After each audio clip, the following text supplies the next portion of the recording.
Ito po may interview si Bongbong Marcos ha, tingnan niyo mabuti. As someone who aspires to enter public service someday, what is the one thing that you want me to know that you should have known prior to entering public service? Ayan, pagka public service daw, at gusto ko mag-public service at ako'y baguhan, anong gusto mong malaman ko? Una, bago ako mag-enter sa public service. O ano? I think you're well guided so long as you enter politics for the right reason.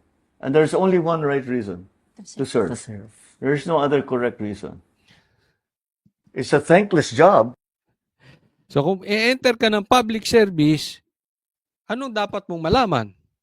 Is to serve. Bongbong Marcos, sunog na nga utak mo, pambira. Ang tanong sa'yo, kailangan mo mag-enter ng public service, inulit mo lang. Public service nga eh. E di ano? Anong dapat kong malaman? E di to serve. Gago rin talaga to si Bongbong. Uy, bawas-bawasan mo yung katitira kung ano man yung tinitira mong sinasabi ng kapatid mo. Dahil pag pinakinggan ka talaga, sunog utak mo, wala ka ng kwentang pakinggan. That's for sure. And a sleepless job. It's worth it. You know, it's worth it. You know, when you see something change for the good, that you made it happen. Ikaw may, that change. Pag papansin nyo, pag nabubulol siya, pag ganun siya. Ganyan yung reaction niya nung sinabi na magpa-hair follicle test ka. Why should I? Ulitin na, yung ganun. Why should I? Yan.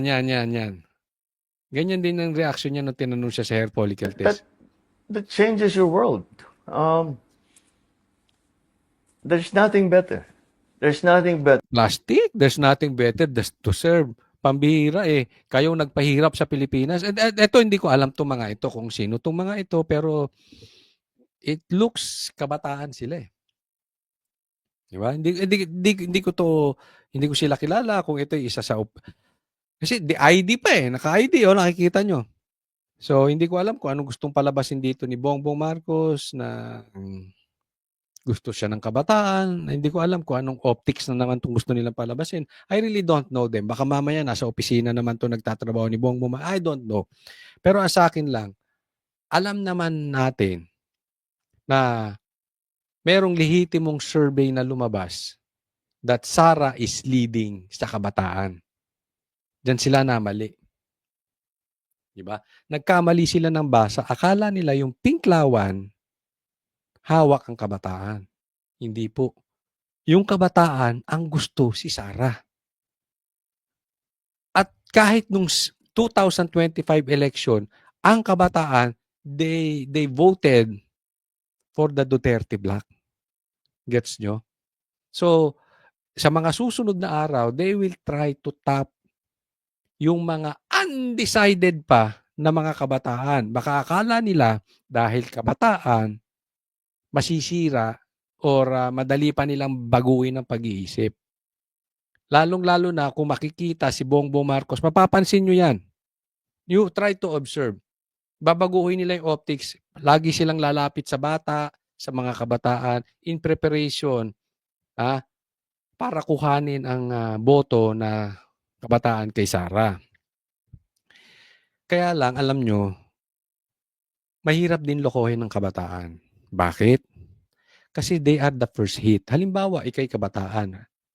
Fresh graduate ka ng college. Tapos wala kang makuhang trabaho.